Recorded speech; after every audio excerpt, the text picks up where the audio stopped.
नमस्कार। आकाशवाणी से प्रस्तुत है समाचार प्रभात।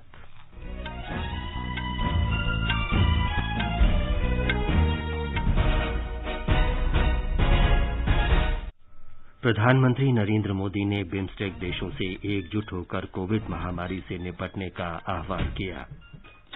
उत्तर प्रदेश सरकार ने लखनऊ, गोरखपुर, सहारनपुर और मेरठ को छोड़कर सभी जिलों से कोरोना कर्फ्यू हटाया। महाराष्ट्र में 5 स्तरीय अनलॉक प्रक्रिया आज से शुरू। दिल्ली में भी आज से लॉकडाउन में ढील। केंद्रीय दल पश्चिम बंगाल के चक्रवात यास से प्रभावित जिलों का आज दौरा करेगा। नागरिक उड्डयन मंत्री हरदीप सिंह पुरी ने कहा, वंदे भारत मिशन का लाभ 90 लाख से अधिक लोगों ने उठाया। आयकर विभाग ऑनलाइन रिटर्न भरने का नया पोर्टल आज से शुरू कर रहा है। भारतीय तटरक्षक ने गोवा तट पर एक जहाज से दक्षिण कोरियाई कप्तान को बचाया। पूर्वोत्तर भारत में मानसून की दस्तक। महाराष्ट्र, तेलंगाना और आंध्र प्रदेश के कुछ और हिस्सों में भी मानसून पहुंचा। भारतीय फुटबॉल टीम आज विश्व कप के क्वालीफायर मुकाबले में पड़ोसी देश बांग्लादेश का सामना करेगी।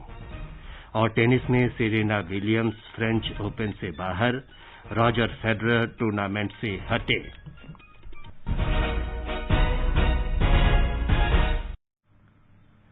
समाचार प्रभात में रवि कपूर के साथ मैं विमलेंदु पांडे। कोरोना संक्रमण को देखते हुए आपसे अपील है कि लापरवाही न बरतें और इन आसान उपायों का पालन कर सुरक्षित रहें। मास्क लगाएं, 2 गज की सुरक्षित दूरी बनाए रखें, बार-बार हाथ धोएं और साफ सफाई रखें और टीका अवश्य लगवाएं। लोगों को कोविड से संबंधित जानकारी देने और उनके मार्गदर्शन के लिए राष्ट्रीय हेल्पलाइन कार्यरत है। इसका नंबर है 011-2397-8046 और 1075। अब समाचार विस्तार से।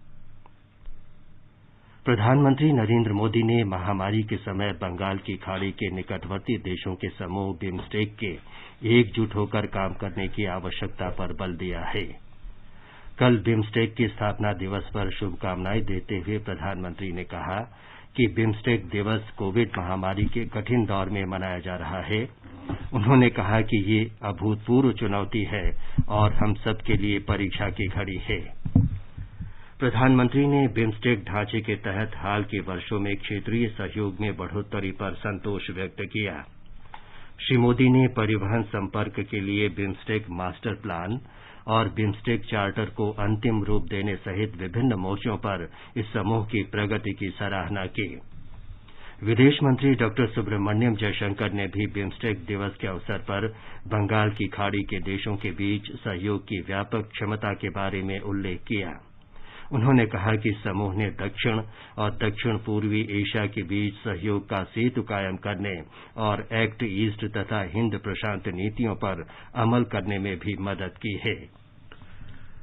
गृह मंत्रालय के एक संयुक्त सचिव के नेतृत्व में 4 सदस्यों का केंद्रीय दल आज पश्चिम बंगाल में यास चक्रवात से हुए नुकसान का जायजा लेने के लिए राज्य का दौरा कर रहा है।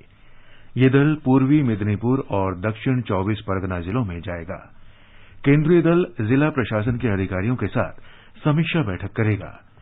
केंद्रीय दल राज्य सचिवालय में आपदा प्रबंधन और वित्त विभाग के अधिकारियों के साथ भी बैठक करेगा।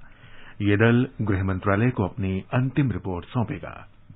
यास चक्रवात 26 मई को ओडिशा पहुंचा था और इसके प्रभाव से पश्चिम बंगाल के तटवर्ती क्षेत्र बुरी तरह प्रभावित हुए थे। प्रधानमंत्री नरेंद्र मोदी ने 28 मई को पश्चिम बंगाल के चक्रवात प्रभावित क्षेत्रों का विमान से सर्वेक्षण किया था। मुख्य निर्वाचन आयुक्त सुशील चंद्रा ने कहा है कि इलेक्ट्रॉनिक वोटिंग मशीनों के साथ किसी प्रकार की छेड़छाड़ नहीं हो सकती। आकाशवाणी से विशेष बातचीत में उन्होंने आश्वस्त किया कि चूंकि ये मशीनें किसी भी फ्रीक्वेंसी मॉड्यूल पर संचालित नहीं होती, इसलिए इनमें किसी प्रकार के फेरबदल की कोई गुंजाइश नहीं है। उन्होंने कहा कि इन मशीनों की तकनीक पूरी तरह विश्वसनीय है। EVM is absolutely such a good machine that every Indian should feel pride on that. It is the Election Commission which has pioneered that particular machine, and over the years, this has started in 2004. And in 2017, we've added VVPAT also with that, so that a person can see that which vote has been casted by that particular voter. And so far, from 2004, and now we are in 2021, 132 assembly elections have been conducted, and 4 parliamentary elections have been conducted through EVM. नागर विमानन मंत्री हरदीप सिंह पुरी ने कहा है कि 90 लाख से अधिक लोग अभी तक वंदे भारत मिशन का लाभ उठा चुके हैं। वंदे भारत मिशन पिछले वर्ष मई में शुरू किया गया था ताकि कोरोना वायरस के प्रतिबंधों के कारण विदेश में फंसे भारतीयों को स्वदेश लाया जा सके। एक ट्वीट संदेश में श्री पुरी ने कहा कि वंदे भारत मिशन से सीखने का अवसर मिला और भविष्य में इस तरह के बड़े मिशन चलाए जा सकेंगे। मंत्री ने यह भी बताया कि कल इस मिशन के अंतर्गत 3,419 लोगों को भारत लाया गया। भारत ने कोविड वैक्सीन अभियान के अंतर्गत 23 करोड़ से अधिक टीके लगाने की बड़ी उपलब्धि हासिल की है। केंद्रीय स्वास्थ्य मंत्रालय ने बताया है कि बीते एक दिन में 33,53,000 कोविड के टीके लगाए गए। इनमें से करीब 30 लाख लोगों को पहला टीका, जबकि 3,53,000 लोगों को दूसरा टीका लगाया गया। दिल्ली में लॉकडाउन में आज से कुछ और ढील दी जा रही है। दिल्ली सरकार ने पिछले सप्ताह कोविड मरीजों की संख्या कम होने के बाद लॉकडाउन खोलने की प्रक्रिया शुरू कर दी थी। नए दिशा निर्देशों के अनुसार निजी कार्यालयों को सुबह 9 बजे से शाम 5 बजे के बीच 50% कर्मचारियों के साथ काम करने की अनुमति होगी। एक रिपोर्ट। राजधानी में कोरोना के मामले में लगातार हो रही कमी को देखते हुए दिल्ली सरकार ने कुछ और गतिविधियों को शुरू करने का फैसला किया है। दिल्ली सरकार की ओर से जारी नए दिशा निर्देशों के अनुसार मेट्रो 50% क्षमता के साथ चालू की जाएगी। वहीं बाजार और मॉल्स ऑड इवन के आधार पर सुबह 10 बजे से रात 8 बजे से खुलेगी, यानी कि बाजार और मॉल्स की आधी दुकानें एक दिन खुलेंगे और आधी दुकानें दूसरे दिन खुलेंगी। इसके अलावा आस पड़ोस और आवासीय परिसरों में स्थित दुकानें, चाहे वह आवश्यक गैर आवश्यक वस्तुओं और सेवाओं की हो, उन्हें अपनी दुकानें हर दिन खोलने की अनुमति होगी। हालांकि gym, salon, cinema, water park, साप्ताहिक बाजार और कोचिंग इंस्टीट्यूट को खोलने की अनुमति नहीं होगी। दीपेंद्र कुमार, आकाशवाणी समाचार, दिल्ली। उत्तर प्रदेश सरकार ने 4 जिलों को छोड़कर राज्य के सभी जिलों से कोरोना कर्फ्यू हटा लिया है। 71 जिलों में प्रतिबंधों में ढील दी गई है क्योंकि इन जिलों में उपचाराधीन मरीजों की संख्या 600 से कम है। एक रिपोर्ट। राजधानी लखनऊ, मेरठ, गोरखपुर और सहारनपुर उन 4 जिलों में शामिल हैं जहां अभी भी कोरोना कर्फ्यू के प्रतिबंध जारी रहेंगे। प्रदेश के बाकी 71 जिलों में जहां कोरोना के सक्रिय मामले 600 से कम हैं, वहां दुकानें सुबह 7 बजे से लेकर शाम के 7 बजे तक खुली रहेंगी। पूरे राज्य भर में सप्ताह के अंत में लागू होने वाला कोरोना कर्फ्यू और रात्रिकालीन कर्फ्यू पहले की तरह ही जारी रहेगा। जिन 4 जिलों में कोरोना के मामले 600 से अधिक हैं, वहां लागू कोरोना कर्फ्यू के बारे में मुख्यमंत्री योगी आदित्यनाथ कल फैसला लेंगे। मुख्यमंत्री ने अधिकारियों को कानपुर के हालात पर कड़ी नजर बनाए रखने को कहा है, जहां कल 24 घंटों में 100 से ज्यादा नए कोविड मरीज सामने आए हैं। सुशील चंद्र तिवारी, आकाशवाणी समाचार, लखनऊ। उत्तर प्रदेश सरकार ने जून, जुलाई और अगस्त के महीने में 10 करोड़ लोगों को कोविड वैक्सीन लगाने का लक्ष्य निर्धारित किया है। उत्तर प्रदेश 31 लाख से अधिक युवाओं को टीके लगाने वाला देश का पहला राज्य भी हो गया है। राज्य में आज से महिलाओं को प्राथमिकता के आधार पर टीके लगाने के लिए विशेष शिविर आयोजित किए जा रहे हैं। सरकार ऐसे माता पिता को टीकाकरण में वरीयता देने का फैसला पहले ही कर चुकी है जिनके बच्चे 12 वर्ष से कम आयु के हैं। महाराष्ट्र में कोरोना वायरस के संक्रमण की श्रृंखला तोड़ने की पहल के अंतर्गत लॉकडाउन खोलने की 5 स्तरीय प्रक्रिया आज से शुरू हो रही है। राज्य ने नवी मुंबई और ठाणे में लॉकडाउन खोलने के लिए एक नई अधिसूचना जारी की, जो आज से लागू हो रही है। अधिसूचना के अंतर्गत ठाणे और नवी मुंबई नागरिक क्षेत्रों में साप्ताहिक संक्रमण दर और ऑक्सीजन बेड पर भर्ती मरीजों के आधार पर आज से प्रतिबंधों को कम करने की प्रक्रिया शुरू की जाएगी। चेन्नई के निकट कोवलम नामक तटीय गांव तमिलनाडु में पहला पूर्ण टीकाकरण वाला गांव बन गया है। इस गांव के पड़ोस के कुछ गैर सरकारी संगठनों ने वैक्सीन लेने के लिए आकर्षक पुरस्कार देकर ग्रामीणों को प्रेरित करना शुरू किया है। पुरस्कारों में refrigerator, washing machine, mobile phone और दोपहिया वाहन शामिल हैं। हमारे संवाददाता की रिपोर्ट। कोविड महामारी के खिलाफ वैश्विक लड़ाई में टीके बड़े पैमाने पर फायदेमंद हैं, लेकिन जागरूकता की कमी के कारण टीके की अनिच्छा या इसके प्रति उदासीन होना वायरस के खिलाफ प्रभावी प्रतिरक्षा बनाने में दो मुख्य बाधाएं हैं। इन बाधाओं को तोड़ने के लिए कुछ ट्रस्ट इस तटवर्ती गांव कोलम में टीकाकरण करवाने के प्रति लोगों में रुचि पैदा करने और आकर्षित करने के लिए उन्हें पुरस्कृत कर रहे हैं। वे मौके पर बिरयानी बांटते हैं और लकी ड्रॉ के जरिए टिकाऊ उपभोक्ता वस्तुओं की पेशकश करते हैं। इस पहल से गांव में टीके के लिए पंजीकरण कराने वालों की संख्या 50 से बढ़ाकर 500 तक पहुंचाने में मदद मिली है। इस प्रयास से वैश्विक महामारी के खिलाफ सामूहिक प्रतिरक्षण में मदद मिलेगी। चेन्नई से जयसिंह की रिपोर्ट के साथ समाचार कक्ष से देवेंद्र त्रिपाठी। ओडिशा सरकार ने ऑक्सीजन कंसंट्रेटर घर पर उपलब्ध कराने के लिए एक सेवा शुरू की है। इस ऑनलाइन सेवा की शुरुआत करते हुए मुख्यमंत्री नवीन पटनायक ने कहा कि इससे राज्य में कोविड महामारी की वर्तमान स्थिति और भविष्य की तैयारियों के विरुद्ध स्थिति मजबूत होगी। उन्होंने कहा कि पहले चरण में राज्य के 5 प्रमुख शहरों में ऑक्सीजन कंसंट्रेटर की घर पर डिलीवरी शुरू की जाएगी। ब्यौरा हमारे संवाददाता से।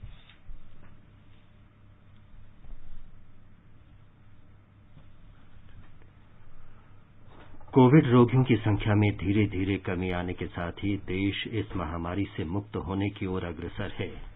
बीते एक दिन में नए मरीजों की संख्या 2 लाख से कम दर्ज की गई और 1,89,000 से ज्यादा लोग स्वस्थ हुए। संक्रमण के नए मरीजों की ये संख्या पिछले लगभग 2 महीने में सबसे कम है। इसके साथ ही देश में कोविड से स्वस्थ होने वालों की दर बेहतर होकर 93.67% हो गई है। स्वास्थ्य मंत्रालय ने बताया है कि इस समय लगभग 14,77,000 लोग इस महामारी से संक्रमित हैं। केंद्र कोविड महामारी के दौरान लोगों की सुविधा के लिए बनाई गई राष्ट्रीय स्तर की 4 हेल्पलाइन नंबर के बारे में जागरूकता फैला रहा है। सूचना और प्रसारण मंत्रालय अपने विभिन्न विभागों के माध्यम से इन हेल्पलाइन के बारे में जागरूकता बढ़ा रहा है। विभिन्न हेल्पलाइन नंबर इस प्रकार हैं।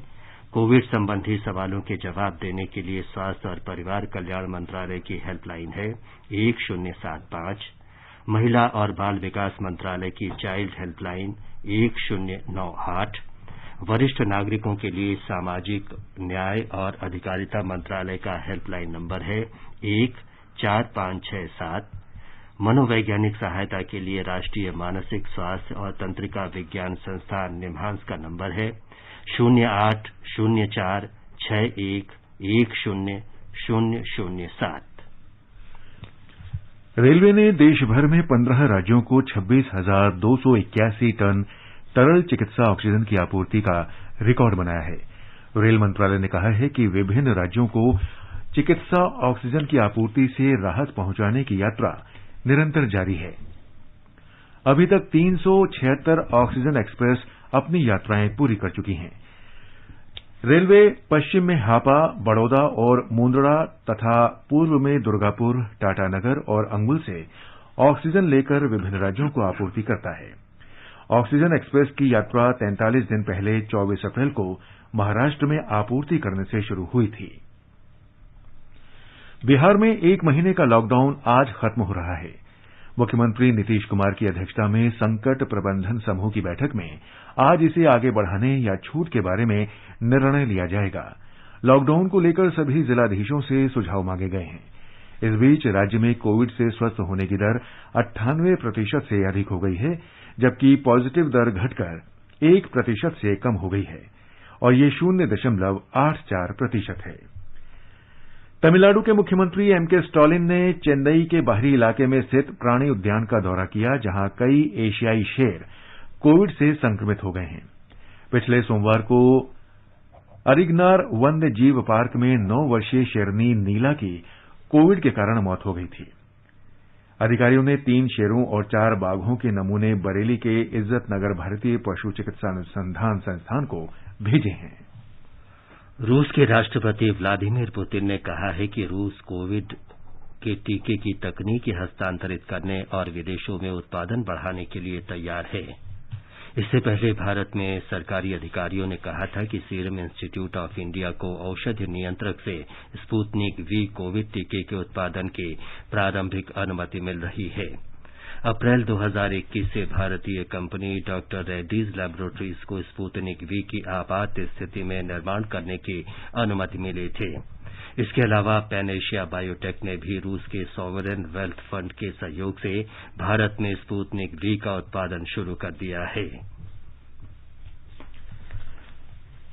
ये समाचार आकाशवाणी से प्रसारित किए जा रहे हैं। माँ कब आएगा? अभी आएगा। अरे बोलो ना माँ, कब आएगा? बोला ना, अभी आ जाएगा। ये ले, आ गया कुआं। अरे कुआं नहीं माँ, हमारे घर नल से जल कब आएगा? नल से जल? अरे गुड्डी, बहुत जल्दी आएगा पानी। जल जीवन मिशन आ चुका है। हम 1 कदम उठाएंगे तो सरकार 10 कदम उठाएगी। सच? तुम्हारे मुंह में घी शक्कर। घी शक्कर नहीं माँ, स्वच्छ जल। 2024 तक देश के सभी 19 करोड़ घरों में पहुंचेगा पीने का साफ पानी। अब होगा हर घर जल। जल जीवन मिशन, जल शक्ति मंत्रालय, भारत सरकार। समाचार प्रभात में आपका फिर स्वागत है। आगे बढ़ने से पहले एक नजर मुख्य समाचारों पर। प्रधानमंत्री नरेंद्र मोदी ने बिम्स्टेक देशों से एकजुट होकर कोविड महामारी से निपटने का आह्वान किया। उत्तर प्रदेश सरकार ने लखनऊ, गोरखपुर, सहारनपुर और मेरठ को छोड़कर सभी जिलों से कोरोना कर्फ्यू हटाया। महाराष्ट्र में 5 स्तरीय अनलॉक प्रक्रिया आज से शुरू।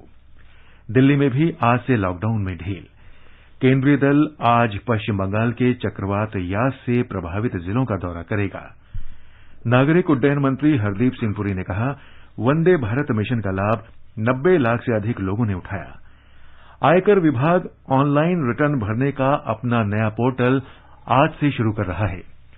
भारतीय तटरक्षक ने गोवा तट पर एक जहाज से दक्षिण कोरियाई कप्तान को बचाया। पूर्वोत्तर भारत में मानसून की दस्तक। महाराष्ट्र, तेलंगाना और आंध्र प्रदेश के कुछ हिस्सों में भी मानसून पहुंचा। भारतीय फुटबॉल टीम आज विश्व कप के क्वालीफायर मुकाबले में पड़ोसी देश बांग्लादेश का सामना करेगी।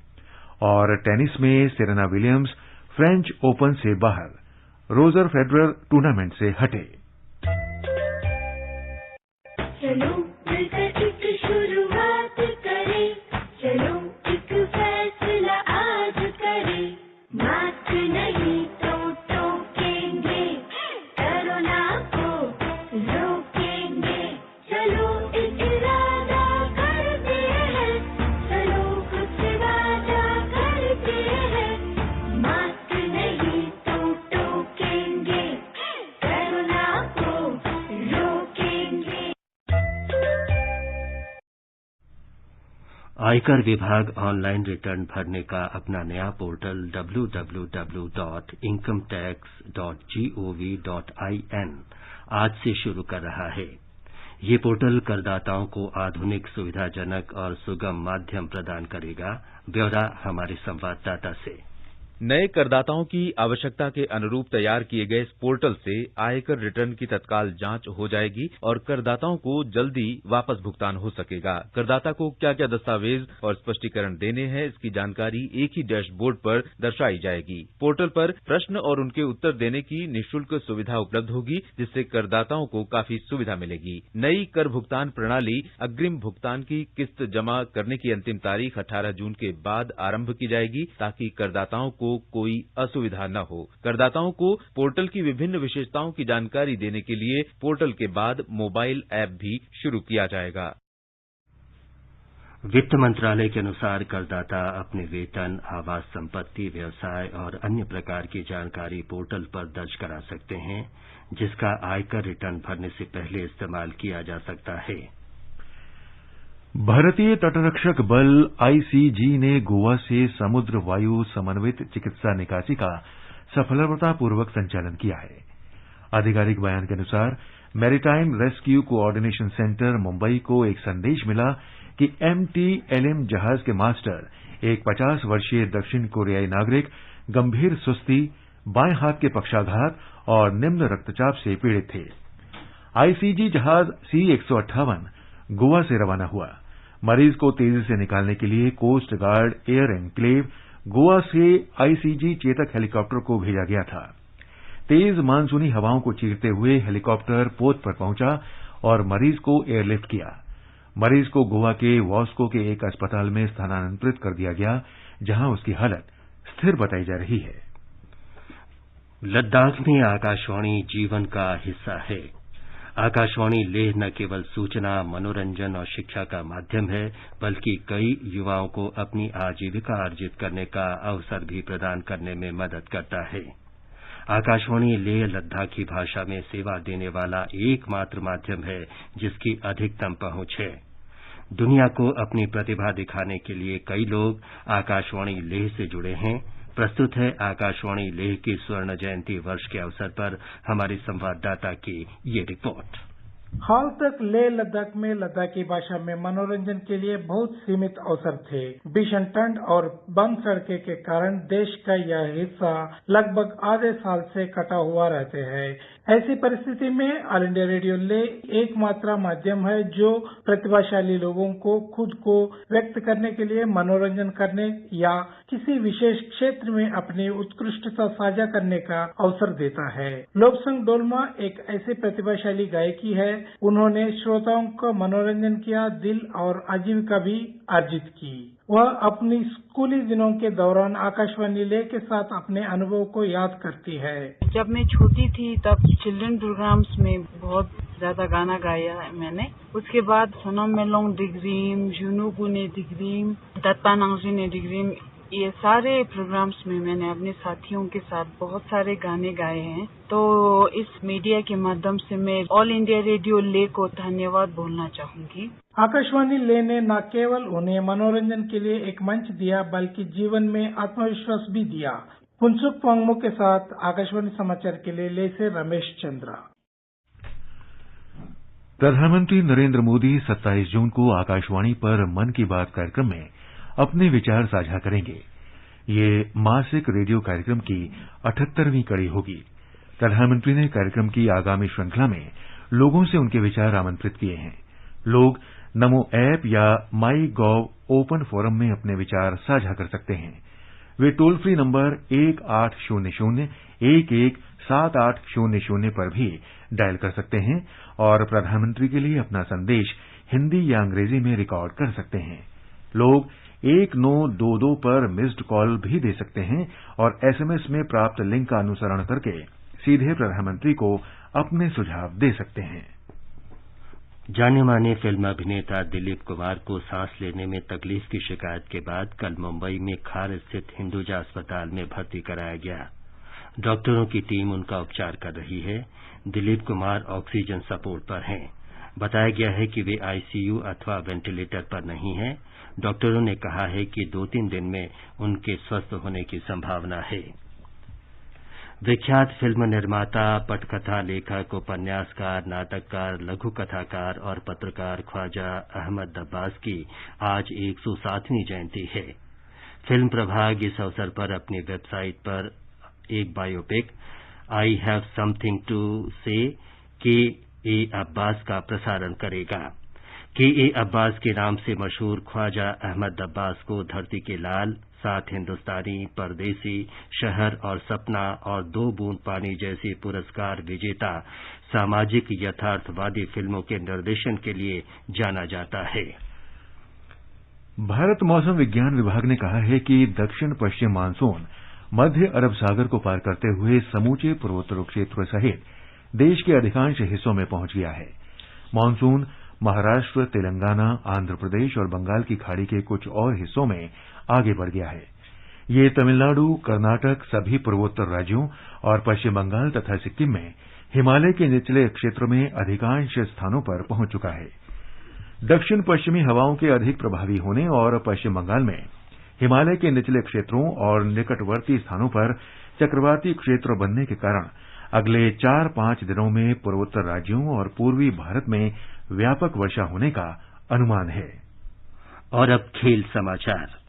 टेनिस में रूस के डेनियल मेदवेदेव पहली बार फ्रेंच ओपन टेनिस टूर्नामेंट में पुरुष सिंगल्स के क्वार्टर फाइनल में पहुंच गए हैं। इससे पहले 20 बार के ग्रैंड स्लैम विजेता रॉजर फेडरर जर्मनी के डोमिनिक कोएफेर को हराकर चौथे दौर में पहुंचने के बावजूद आराम करने के लिए टूर्नामेंट से हट गए हैं। भारतीय खिलाड़ी रोहन बोपन्ना और उनके क्रोएशियाई जोड़ीदार फ्रेंको स्कुगोर पुरुष डबल्स के क्वार्टर फाइनल में पहुंच गए। महिलाओं के वर्ग में 24 ग्रैंड स्लैम खिताब के रिकॉर्ड की बराबरी करने का अमेरिका की सेरेना विलियम्स का सपना कजाकिस्तान की एलेना रिवाकिना से हारने के साथ टूट गया। विलियम्स के बाहर होने से प्रतियोगिता में अब शीर्ष 10 वरीयता प्राप्त महिला खिलाड़ियों में केवल 2 खिलाड़ी मौजूदा चैंपियन इगा स्विएटेक और पिछले साल के उपविजेता सोफिया केनिन बची हैं। क्रिकेट की बात करें तो टीम इंडिया ने साउथहैम्पटन में ट्रेनिंग शुरू कर दी है। इंग्लैंड में 3 दिन के सख्त क्वारंटाइन के बाद रविंद्र जडेजा, मोहम्मद सिराज और चेतेश्वर पुजारा समेत कुछ खिलाड़ियों ने अभ्यास किया। 13 जून से सभी खिलाड़ी नॉर्मल प्रैक्टिस कर सकेंगे। टोक्यो ओलंपिक के लिए अब उल्टी गिनती शुरू हो चुकी है।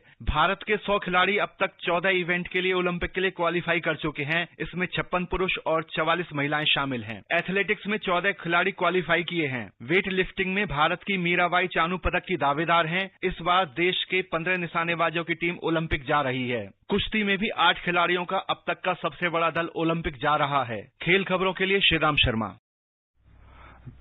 भारतीय फुटबॉल टीम आज विश्व कप के क्वालीफायर मुकाबले में पड़ोसी देश बांग्लादेश का सामना करेगी।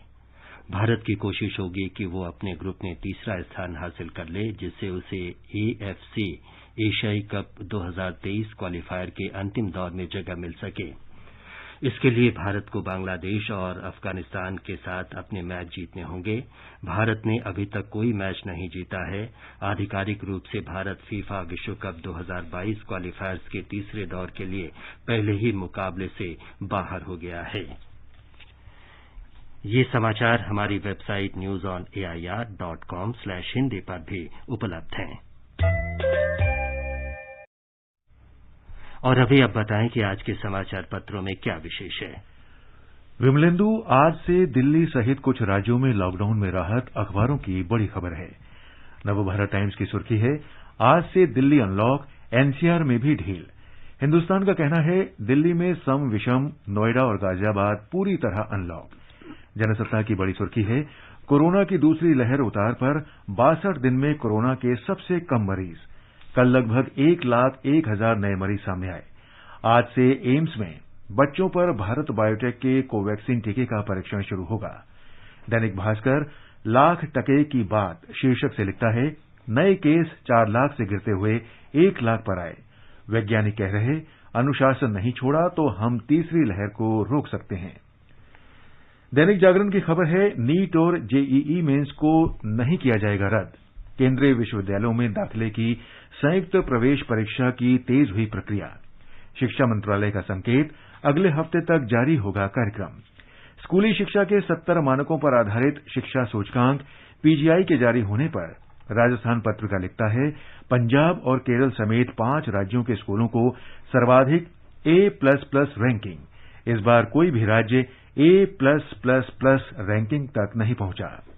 दैनिक जागरण की सुर्खी है, चारों श्रम संहिताओं को लागू करने के लिए केंद्र सरकार ने कसी कमर। 1-2 महीने में लेबर कोड के कार्यान्वयन की दिशा में बढ़ाए जाएंगे कदम। राज्यों की ओर से नियम अधिसूचित न होने से हो रही है देरी। बदलेगा मूल वेतन की गणना का तरीका। अंत में मुख्य समाचार एक बार फिर। प्रधानमंत्री नरेंद्र मोदी ने बिम्स्टेक देशों से एकजुट होकर कोविड महामारी से निपटने का आह्वान किया। उत्तर प्रदेश सरकार ने लखनऊ, गोरखपुर, सहारनपुर और मेरठ को छोड़कर सभी जिलों से कोरोना कर्फ्यू हटाया। महाराष्ट्र में 5 स्तरीय अनलॉक प्रक्रिया आज से शुरू। दिल्ली में भी आज से लॉकडाउन में ढील। केंद्रीय दल पश्चिम बंगाल की चक्रवात यास से प्रभावित जिलों का आज दौरा करेगा। नागरिक उड्डयन मंत्री हरदीप सिंह पुरी ने कहा, वंदे भारत मिशन का लाभ 90 लाख से अधिक लोगों ने उठाया। आयकर विभाग ऑनलाइन रिटर्न भरने का नया पोर्टल आज से शुरू कर रहा है। भारतीय तटरक्षक ने गोवा तट पर एक जहाज से दक्षिण कोरियाई कप्तान को बचाया। और पूर्वोत्तर भारत में मानसून की दस्तक, महाराष्ट्र, तेलंगाना और आंध्र प्रदेश के कुछ और हिस्सों में भी मानसून पहुंचा। इसके साथ ही समाचार प्रभात का ये अंक समाप्त हुआ। नमस्कार।